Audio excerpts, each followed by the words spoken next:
안녕하세요. 워런 버핏처럼 매일 신문을 박준모와 함께 읽으면서 투자의 고수가 됩시다. 오늘 6월 15일 수요일이 아니라 목요일 순서입니다. 오늘은 한국경제신문에서 기사를 가져왔고요. 첫 번째 기사가 호텔마다 외국인 관광객들로 꽉 찼다. 서울 들썩인 이유라고 되어 있는데 요즘 그 인사동이나 강남역 근처나 돌아다니다 보면 외국인 많이 보입니다. 어제 저희 회사가 있는 중소기업 중앙회 1층에도 무슨 행사가 있었는지 약간 인도네시아나 말레이시아, 싱가포르 이쪽에서 오신 것 같은 그런 분들이 한 30명 정도 이상 저희 회사 1층 로비에 보이길래 요즘 뭔가 많이 오시는구나 이런 생각이 들었는데 한번 기사를 보겠습니다. 아미 50만 명 이상 서울 모인다. CES의 5배 효과나 되네요. 경제 효과가 2조라고 합니다. 참 대단하네요. BTS 페스타 더 현대 관광객 매출 210% 올라 서울 호텔 투숙객 90%가 외국인, 세계 1020세대 청년 방한으로라고 되어 있고요. 지금 사진이 나오는데 BTS 이 또 색깔이 보라색이죠. 그러면서 서울에서도 보라색으로 뭐 많이 한다라고. 반포대교에서 이 분수쇼 이런 것도 하잖아요. 그죠? 그것도 약간 예행 연습하는 걸 살짝 본 것 같은데 거기도 이제 보라색. 그러고 보니까 저희 아들이 이번에 졸업식 했을 때 그 NYU의 색깔이 또 보라색이라 가지고 뉴욕에서도 그 엠파이어 스테이트 빌딩의 그 최고층의 조명을 또 보라색으로 하면서 거기다가 약간 이런 뭐 또 congrats 뭐 이런 메시지를 보여주면서 저는 참 그것도 참 대단하다는 생각이 더라고요. 뉴욕시에서 그 뉴욕대가 뭐 뉴욕의 주립도도 아니고 그럼에도 불구하고 그 졸업식을 시 전체가 그렇게 축하해주는 분위기. 지난번에도 말씀드렸지만 길 가는데 졸업식 가운을 입고 있으면 지나가는 분들이 Congratulations 하고 이렇게 참 축하를 해주는 그런 분위기. 그게 참 부러웠었는데 이번에 서울시에서도 상당히 이 전체적인 이 BTS 페스타에 대한 분위기 띄우는데 이렇게 같이 협조를 해주시는 모습이 상당히 저는 참 좋다라고 생각합니다. 지금 서울은 BTS 데뷔 10주년으로 들썩이고 있다. 다음 주까지 명동, 여의도에서도 있네요. 여의도 등 곳곳에서 열리는 기념 행사를 만끽하기 위해서 전 세계에서 수십만 명의 아미가 몰려들고 있기 때문이다. 14일 서울 동대문 디지털 플라자가 외국인 관광객 등으로 북적이고 있다. 라는 이제 사진 설명이었고요. 일본 오사카에서 온 아스코 씨는 50세이시네요. 머리에서부터 발끝까지 온통 보라색으로 물들이고 있는데 BTS 팬클럽인 아미를 상징하는 가방, 티셔츠, 마스크는 서울 동대문과 홍대 등지에서 샀고요. 14일 명동에서 만난 그는 아미를 통해서 친해진 친구 3명과 함께 지난 10일 서울에 도착했다. 평창, 강릉 등 앨범 재킷 사진을 촬영한 BTS 성지엔 하나투어 상품을 구매해 다녀왔다. 10일에서 17일 일정으로 수년 만에 한국을 방문했다는 그는 돈이 아깝지 않은 여행이라고 말을 했고요. 아미 효과에 지금 서울이 들썩이고 있는데 12일에서 15일에는 세비섬 그리고 남산시청, 동대문, 여의도, 경복궁 서울 주요 관광지에서 열리는 행사에 최소 50만 명 이상의 인파가 몰릴 것으로 예상되는데 미국 매년 라스베가스에서 열리는 세계 최대 IT 가전 전시회가 이 CES잖아요. 그 CES가 지난해 기준에 11만 명이었다는 걸 감안하면 막강한 집객력이라는 평가가 나온다. BTS 페스타로 한국을 찾는 외국인 관광객이 늘면서 유통 및 호텔 업계는 때 아닌 성수기를 맞고 있는데, 명동 L7 호텔은 이번 주 만실에 가까운 예약률을 보였고요. 투숙객 중 외국인 비중이 90%가 넘는데, 명동과 서울역의 포포인츠 바이 쉐라톤도 상황은 비슷하고 예약률이 90% 넘고요. 외국인 비중도 80%에 육박한다고 합니다. BTS의 무대 의상이 전시된 여의도 켄싱턴 호텔은 저희 바로 옆에 있습니다. 아미들의 성지가 됐고요. 켄싱턴 호텔 관계자는 1층 로비 방문객이 평소의 4배 이상이라고 얘기를 했습니다. 한박 웃음을 짓고 있는 건 유통업계도 마찬가지인데, 10일에서 13일 자체 BTS 데뷔 10주년 행사를 연 여의도 더 현대 서울의 외국인 관광객 매출은 전주 같은 요일과 비교해서 210%나 올랐다고 합니다. 외국인 방문객은 이번 주말을 기점으로 본격적으로 증가할 것으로 예상이 되고요. 호텔스 컴바인에 따르면 10일에서 15일 투숙을 목적으로 서울의 호텔을 검색한 건수는 전년 같은 기간에 비해서 106% 늘었고요. 트립닷컴 역시 BTS 페스타 기간에 한국을 방문하기로 한 외국인의 전달 같은 기간 대비 13% 증가했다고 이날 발표했다. 전문가들은 이 같은 현상을 BTS 낙수 효과라고 분석을 하고 있고요. 직간접적인 이 경제 효과는 수조 원에 달할 전망이라고 합니다.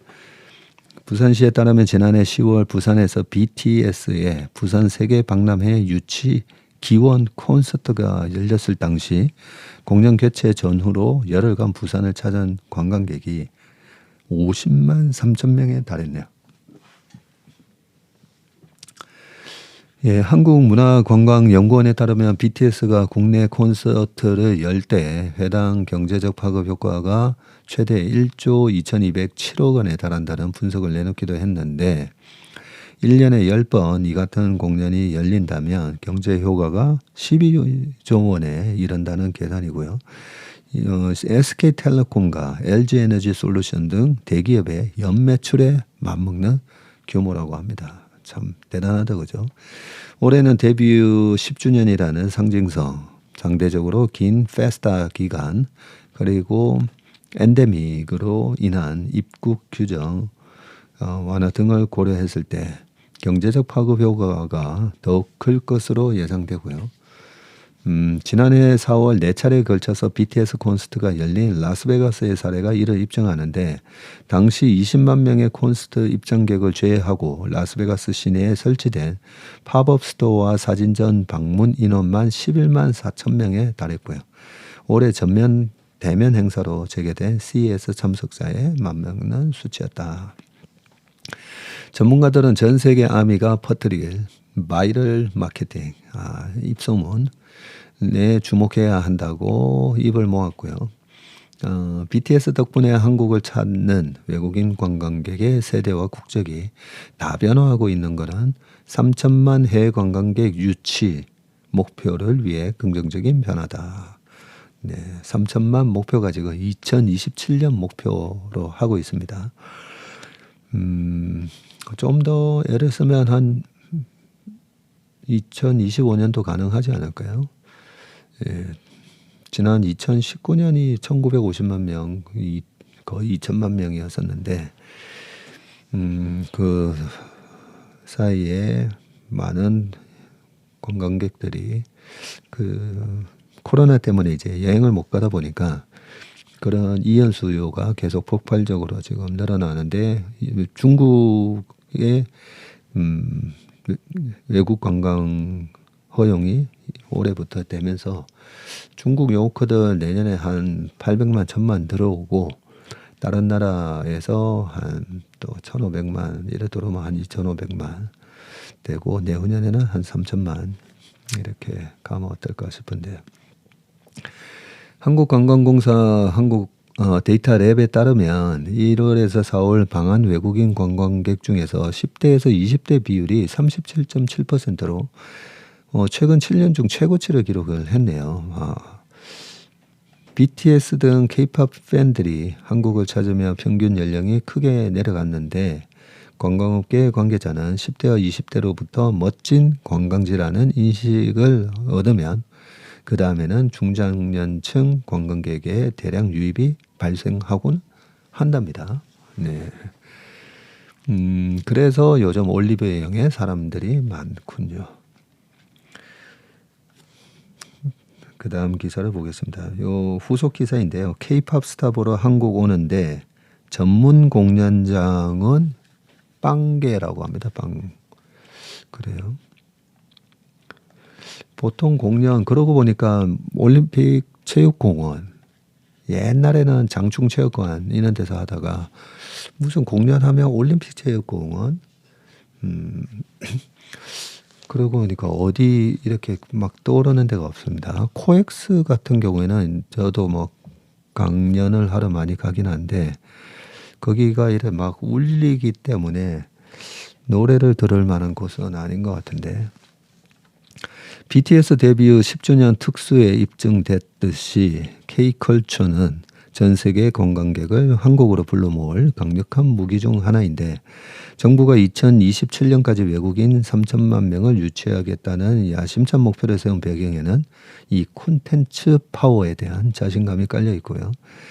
문제는 한국 문화를 동경하는 외국인들이 막상 한국을 찾아도 즐길 만한 인프라가 턱없이 부족하다는 점인데 대표적인 게 대중음악 전문 공연장. K-팝 스타들의 명성은 세계로 뻗어나가고 있지만 국내에는 서울에서조차 대중음악 전문 공연장이 전무하다. 네, 그나마 고척 스카이돔이 19,000석이고요. 19,000석밖에 안 되나요?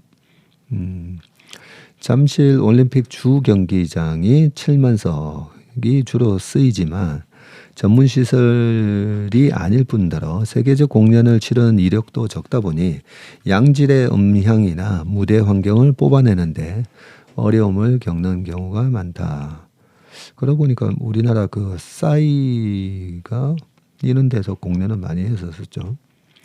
CJ그룹 계열사인 CJ 라이브시티가 내년 하반기 준공을 목표로 경기 고양시에 국내 최초의 대중음악 전용 공연장인 CJ 라이브시티 아레나 실내 한 2만석 정도로 짓고 있다고 하네요. 원자재 가격 및 금리 인상 등의 악재를 만나 공사가 지연되고 있다네요. 이훈 한양대 관광학과 교수는 한국의 경제 규모와 K-팝의 인기를 고려하면 세계에서 한 5개 도시에 5만석 이상의 아레나가 있어야 한다고 강조를 했습니다. 관광업계에서는 K-팝 공연을 1년에 365일 개최할 수 없는 만큼 공연에만 기대기보다는 K-컨텐츠의 지식재산권을 활용한 고부가 가치 관광상품을 적극적으로 개발할 수 있는 여건이 조성돼야 한다는 목소리도 나온다. K-컨텐츠에 기반한 IP를 활용해서 관광상품을 만들 때 상표권을 둘러싼 명확한 가이드라인이 없어서 관광상품 출시에 소극적으로 대처하는 때가 많다는 게 업계 얘기라고 하네요. K-컨텐츠, K-컬처, K-팝 이런 게 이제 대세다 보니까 이런 공연장이 2만석 정도의 아레나 이런 게 좀 더 있어야 될 것 같은데요. 꼭 이런 K-팝뿐만 아니라 최근에 뭐 슈퍼스타 K라든지 뭐 또 뭐죠? 슈퍼밴드 그리고 팬텀 싱어 뭐 그리고 뭐 꼭 저거 트로트뿐만 아니라 그죠? 이런 공연장이 있으면 활용을 많이 할 수 있을 것 같은데 네, 인프라가 조금 부족하다는 얘기가 있었습니다. 근데 우리가 전 세계에서 없는 인프라가 하나 있네요. 가만히 보니까 이런 대중음악 전문 공연장은 전무한데 예, 노래방은 그죠. 예, 동네마다 노래방 많은 사람들이 가서 노래를 부를 수 있는 노래방은 전 세계 아마 1등 수준이 아닌가 싶습니다. 그래서 이제 노래 못하는 사람, 못하는 사람이라기보다는 노래 잘하시는 분들이 너무 많은 것 같아요. 부럽습니다. 그 다음 기사는요. 차부터 라면까지 BTS가 홍보하면 매출이 쑥 올라온다는 그런 기사입니다. 인도네시아에서 현대자동차의 존재감은 아직 미미한 편이다. 인도네시아는 다른 동남아 시장처럼 일본 차의 텃밭이다. 네, 동남아 가보면 웬 일본 차들이 거의 뭐 한 80% 이상이죠. 이랬던 현대차가 올 1월에서 4월 기록적인 실적을 썼는데요. 전년 같은 기간보다 판매량이 60% 높아진 것이고요. 시장 점유율은 2.3%에서 3.7%로 뛰었네요. 현대차 인도네시아 법인의 막무르 타히르 CEO는 BTS를 글로벌 브랜드 홍보대사로 선택한 이후 현대차에 대한 호감도가 빠르게 올라가고 있다고 설명했습니다.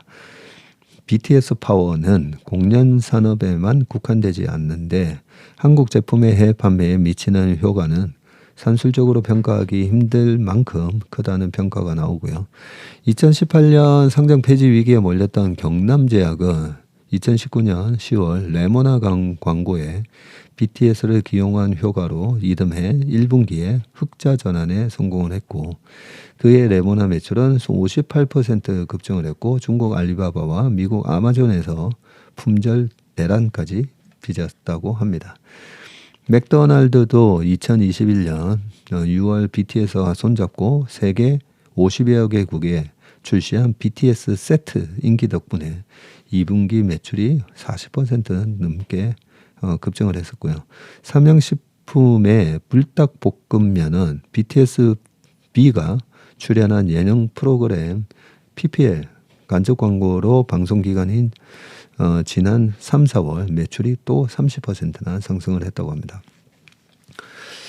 제가 라면을 자주 먹는 건 아닌데 이런 불닭볶음면 뭐 이런 맥도날드 이런 얘기가 나와서 그런지 갑자기 배가 확 또 고파지네요.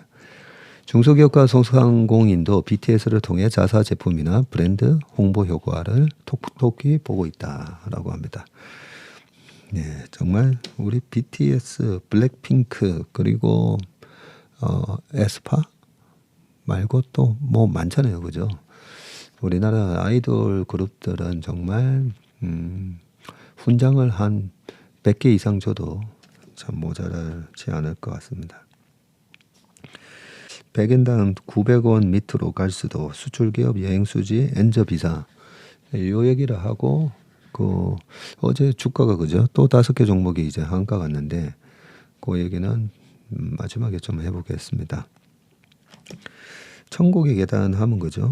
옛날에 그 권상우 씨가 나왔던 최주 씨랑 그죠? 그 천국의 계단 굉장히 재밌게 봤었는데 그게 아마 2004,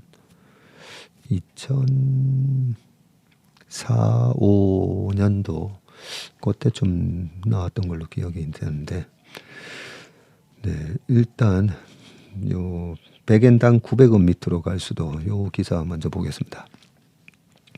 원엔 환율 2달 만에 1003원에서 912원으로 급락을 했고요. 엔화 가치가 급락하면서 14일 원엔 환율이 100엔당 910원대를 기록을 했습니다. 최근 미국 달러 약세로 원화 가치 상승한 반면에 엔화는 일본 은행의 저금리 정책으로 달러 대비 약세가 이어진 결과인데 지금 추세가 이어지면 원엔 환율이 100엔당 900원 밑으로 떨어질 가능성도 있다. 일본 기업과 경쟁하는 국내 수출 기업이 타격받을 것이라는 우려가 나오는데 이날 원엔 환율은 어제 오후 3시 30분 기준으로 100엔당 912원 46전을 기록을 했네요. 지금 현재 원엔 환율은 원달러 환율은 1281원 지금 나타내고 있고요. 엔달러 환율이 139고, 네. 원엔 환율이 코로나 사태 이후에 2022년 상반기까지 1,000원대 위에서 움직였는데 작년 하반기부터 900원대에 진입했지만 주로 950원에서 1,000원 사이에 왔다 갔다 했었죠. 하지만 지난달 말에 950원대가 깨졌고 이달 들어서 하락폭이 지금 커졌습니다. 원엔 환율이 하락한 것은 반도체 시장 회복 기대와 미국 중앙은행의 기준금리 동결 가능성에 따라 최근 원화가 달러당 1,300원대에서 1,270원대로 급락한 가운데 일본 엔화는 달러와 대비 약세가 지금 이어지고 있기 때문이고, 박상현 하이투자증권 연구원은 일시적으로 800원대까지 하락할 가능성을 배제하기 어렵다라고 했고요. 원엔 환율이 100엔당 900원대 초반까지 밀리면서 한국 경제에 주름살이 늘 수 있다는 우려가 나오는데, 일본과 경쟁하는 기업의 수출 경쟁력이 중소기업을 중심으로 악화할 가능성이 있는 데다가 여행수지 적자도 커질 수 있다라고 우려를 하고 있습니다. 이 같은 엔저 현상이 일본과 경쟁하는 한국 기업의 수출 경쟁력에 타격을 줄 수가 있는데, 겹치는 제품이 많은 제조업이 문제다. 한국과 일본의 제조업 수출 경합도는 69.2인데요. 100에 근접할수록 경합도가 높다는 뜻인데, 한일 경합도는 한국과 미국이 68.5, 한국과 독일이 60.3, 한국과 중국의 경합도는 56.0인데 한일 경합도가 지금 69.2니까 높다, 그죠? 미국하고도 경합도가 68.5니까 상당히 높네요. 수출 구조가 비슷한 만큼 엔저로 일본 제품의 가격 경쟁력이 높아지면 한국 제품이 상대적으로 타격을 받는다는 것인데, 한경영은 미 달러 대비 엔화 가치가 1% 하락을 하면 한국의 수출이 0.61%포인트 감소한다고 분석을 했습니다. 그래요? 환율에 민감한 중소기업은 엔저 현상이 심해지면 수출 경쟁력이 더 떨어질 우려가 있다고 하고요. 여행수지 적자가 커질 수도 있는데, 안 그래도 요즘 한국에 비해서 일본 물가가 싸다는 인식이 퍼지면서 일본 여행이 늘어나는데, 원엔 환율이 하락하면 일본 여행의 매력은 더 커지기 때문이고, 네, 그래서 제가 한국 골프장 회원권이 혹시 갖고 계시면 팔아야 된다라고 제가 그런 말씀도 좀 들었는데, 한국은행에 따르면 지난 4월 일본으로 여행 간 한국인 관광객은 코로나 이전 수준을 80%가량 회복했고요. 한국을 방문한 일본인은 팬데믹 이전에 40%에 그쳤는데 지난 1월에서 4월 누적 여행수지 적자는 37억 3,360만 달러에 달한다고 합니다. 거의 뭐 한 4조 5천억 5조 가까이 된다, 그죠? 이미 큰 폭의 여행수지 적자가 나타나고 있는 가운데 원엔 환율 하락이 이 같은 흐름을 가속화할 수 있다는 지적이고요. 문제는 이 같은 엔저 현상이 당분간 이어질 가능성이 있다는 점이고, 원엔 환율이 하락한 것은 일본 은행이 초저금리 기조를 장기간 이어가고 있는 것과 관련이 큰데, 일본 은행이 이런 정책을 계속 유지할 것으로 전망되고 있어서다. 일본의 그 와타나베 부인이라고 일본 엔화가 강세일 때 그 돈을 가지고 해외에 많이 투자를 하는데, 그걸 투자를 하려다 보면 달러로 환전을 하든지 해야 되잖아요. 그래서 이 와타나베 부인이 국제금융시장에 상당히 영향을 준다, 뭐 이래서 와타나베 부인이라고 하는데, 우리나라에는 김 여사님들이 계십니다. 재테크에 아주 강하십니다. 그 와타나베 부인들이 그렇게 달러로 바꿔서 여러 가지 투자를 많이 하는데, 해외 자산 투자를 하고 있다가 엔화 가치가 계속 떨어지잖아요. 그 말은 달러 가치가 이제 올라가고 엔화 가치가 떨어지니까, 그렇다면 달러를 팔아서 엔화로 뭐 옮겨올 수도 있고, 여러 가지 변이 있는데 지금 일본 정부가 저렇게 저금리를 유지하고 있다 보니까 오히려 반대네요. 지금은 미 달러가 오히려 미국 국채에 지금 2년물짜리 이런 거 투자하면 4.8% 막 주니까 그죠? 일본 돈을 오히려 팔아가지고 미국 달러 표시 채권을 사면 채권에서 수익률이 훨씬 높다 보니까 예, 돈이 오히려 엔화를 팔고 달러를 사는 그런 현상이 일어나게 나는 그런 부분에 이제 지금 요 기사에서 설명을 좀 했고요. 일본은행이 지금 2016년 이후에 기준금리를 연 마이너스 0.1%로 유지를 하고 있고요. 10년 만기 일본 국채금리가 연 0.5%입니다. 이렇게 0.5% 이내로 묶는 수익률 통제, 수익률 곡선 통제, 이 YCC라고 많이 아마 들어보셨을 겁니다. Yield Curve Control이라고 해서 원래는 단기금리보다는 장기금리가 당연히 금리가 높기 때문에 이렇게 우상향하는 yield curve를 갖게 되는데 이 장기금리를 이렇게 꾹 누르고 있다 보니까 yield curve가 뭐 플랫해진다. 뭐 이런 얘기들이 경제방송에서 많이 나왔었죠. 지금 일본이 미국의 그 페드보다도 훨씬 먼저 옛날 2016년 이때부터 yield curve 컨트롤을 막 하고 있어가지고 만성적인 경기 부진에서 벗어나기 위해 지금 초저금리를 유지하고 있는데 우에다 가즈오 일본은행 총재는 올 4월 긴축 전환 지연에 따라 인플레이션이 2%를 넘을 위험보다 성급한 긴축의 위험이 더 크다고 했습니다.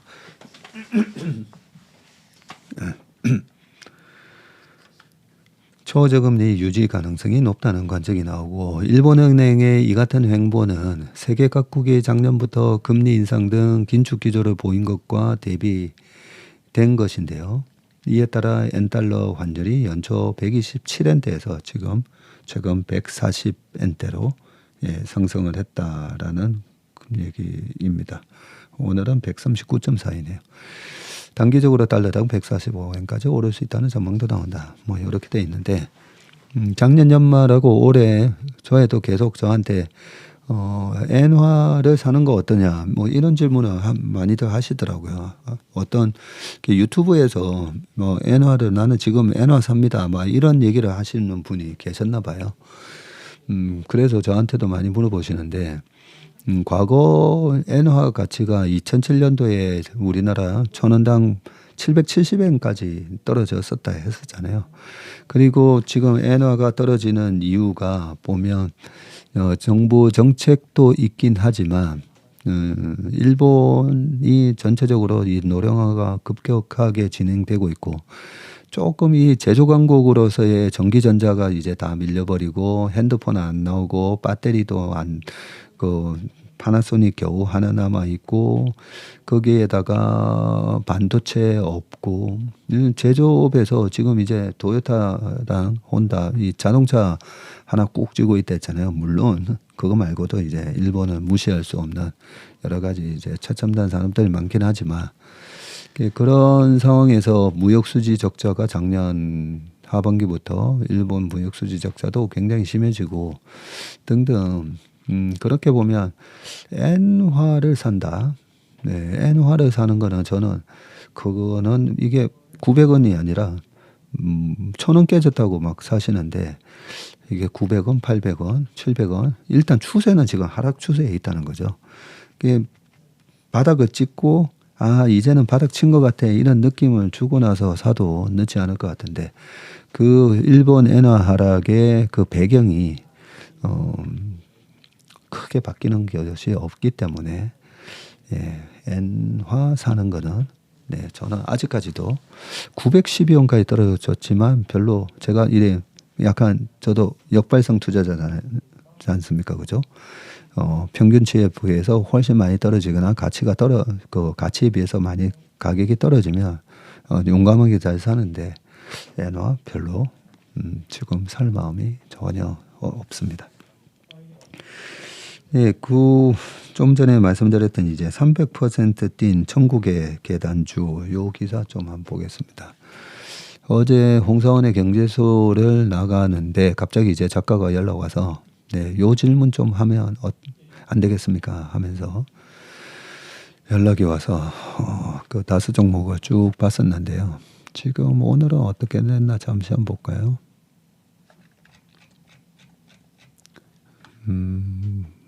오늘은 어제 그렇게 보통 신용이 꽤 많았었더라고요. 그런 종목들 하면 오늘까지도 영향을 좀 받긴 한데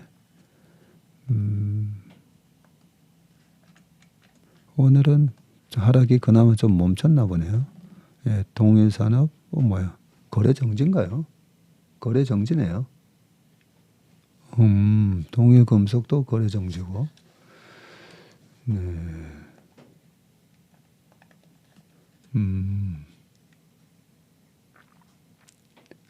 네, 지금은 거래 정지 들어가 있네요, 보니까.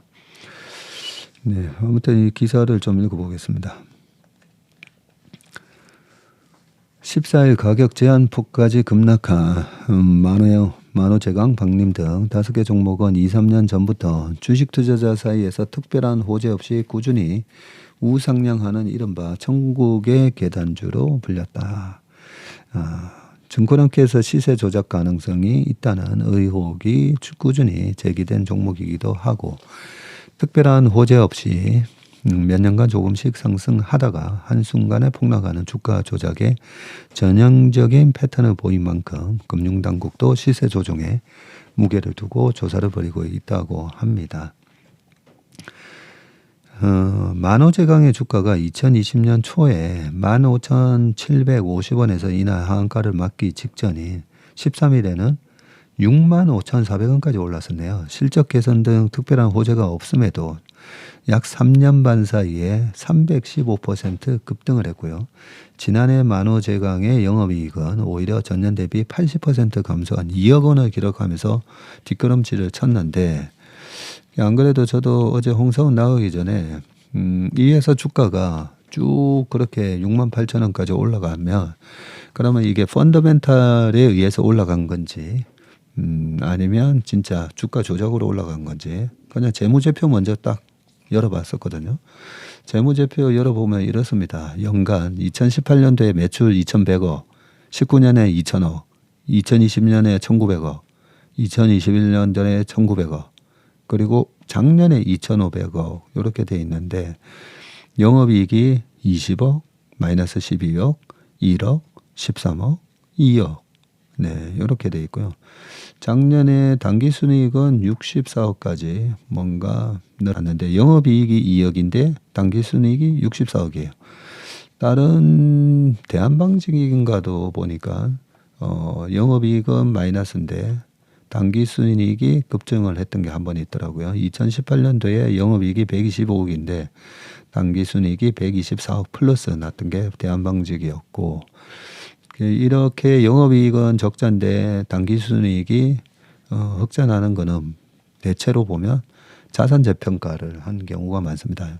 지금 방직 그리고 뭐 만호제강, 금속 공장을 많이 들고 있다 보니까 그 공장 부지에 대한 재평가 이런 걸 하면 보통 이제 순이익이 늘어나는 듯한 효과를 보이는데 지금 대한방직도 보면 18년도에 매출이 2,000억, 19년도 1,500억, 그 다음에 1,700억, 21년에 2,000억, 작년에 1,900억. 그러니까 어닝 모멘텀이 전혀 없어요. 네, 전혀 없는데 주가만 쭉 올라간 거죠. 이런 거를 최근에 제가 그 3프로 TV랑 해가지고 저희가 그 우리 상류 12TV에서도 52주 신고가를 찾아라 하면서 그 캔슬림으로 저희가 분석을 해드렸었잖아요. 3프로 가서도 그 캔슬림으로 분석하는 방법에 대한 부분을 강의를 지난주까지 이번 주까지 했었는데요. 이렇게 올라가는 주식을 우리가 이걸 따라 붙어야 되냐 말아야 되느냐 거기에 가장 좋은 방법이 윌리엄 오닐의 그 성장주 투자법 이라는 책에 보면 이 캔슬림이라는 부분이 나옵니다. 그 캔슬림에서 CANSLIM 이니셜을 따서 한 부분인데 그 C가 바로 최근 분기에 대한 영업이익 증가율이 한 25%는 되는지 확인하는 거고요. A가 annually 연간 한 3년, 거기 책에는 5년이라고 돼 있는데 5년 동안 연평균 성장률, CAGR이라고 하지 않습니까? 그죠? 연평균 성장률이 또 한 20% 이상 되는지 그런 걸 체크하라고 돼 있는데 이런 종목들, 지난 라드견 종목, 뭐 성광, 뭐 이런 것도 해보면요. C하고 A에서 다 없어요, 보면. 왜 올라갔지? 어닝 모멘텀이 없습니다. 그 N이 이제 뉴 프로덕트나 뉴 매니지먼트 그런 무슨 신상품이 히트를 치는 게 있는가 이런 거 체크하는 건데 없습니다, 보면 이런 종목들. 그러면 이건 그냥 수급으로 그냥 작전 세력들이 뭐 이렇게 끌어올리나 보다. 그런 생각을 하게 되고요. 그 뭐 무료방이니까 가입하세요 이러잖아요. 보면 뻔해요. 걔네들 그런 식으로 해가지고 VIP 고객들한테 해서 뭐 월 100만 원씩 내면 저희가 뭐 정보를 드립니다. 이런 식으로 해놓고 무료로 합니다라는 데 사람들 끌어 모아가지고 거기다가 지네들 VIP 방에 사람들 보고 이거 먼저 사놓으세요 하고 무료방에서 자 이런 종목이 좋습니다라고 얘기해서 주가 올리게 만들고 거기다가 때리고 뭐 그런 식이기 때문에 그러면 그 유료방 뭐 100만 원 내는 사람들은 그럼 뭐 돈을 버느냐. 이번에 라드견 사태에서 보듯이 실제로 기업 가치가 증가하지 않는 걸 수급으로 어떻게 해보려고 하는 거거든요. 그래서 결국은 그 유료방 돈 내고 하는 사람들도 결국 돈 못 벌어요, 보면.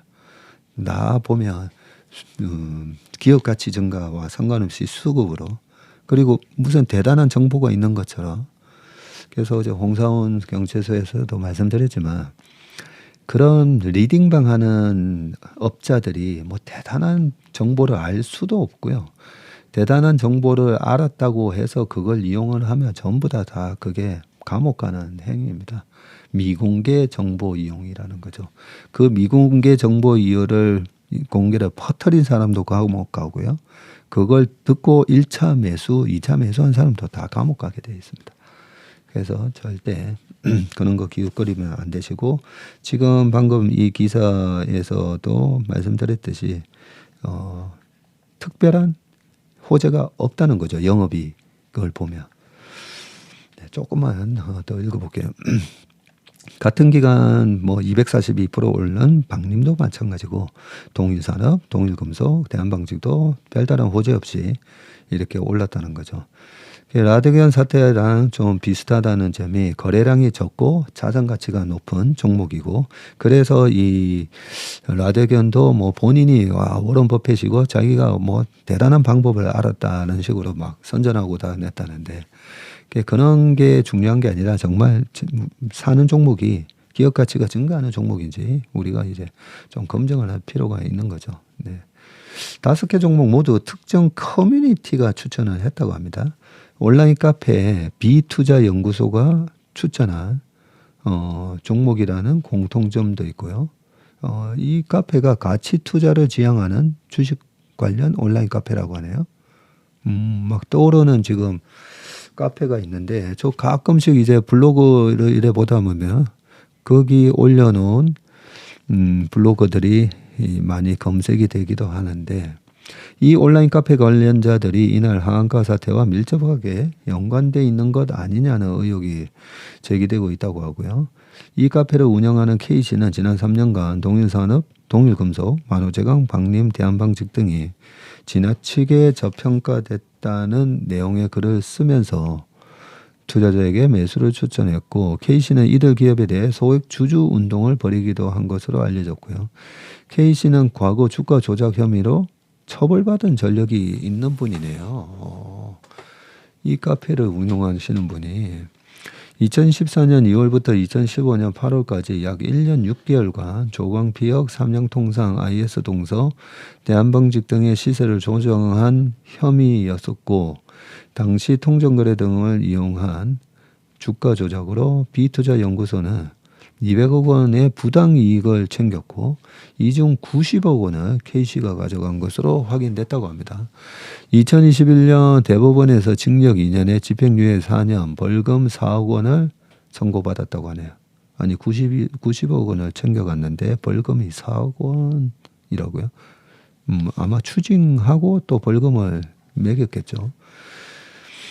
증권업계 일각에서는 시세 조정을 의심한 증권사에서 대출을 연장해 주지 않아 K씨 혹은 B투자연구소와 관련한 투자자가 매물을 쏟아낸 게 아니냐는 관측이 나오고 있고, 한 대형 증권사는 지난달 15일 8개 종목에 대해서 대출 증거금률을 상향을 했는데 여기에 동일산업, 동일금속, 대한무양직, 박림 등 4개 종목이 포함됐다고 합니다.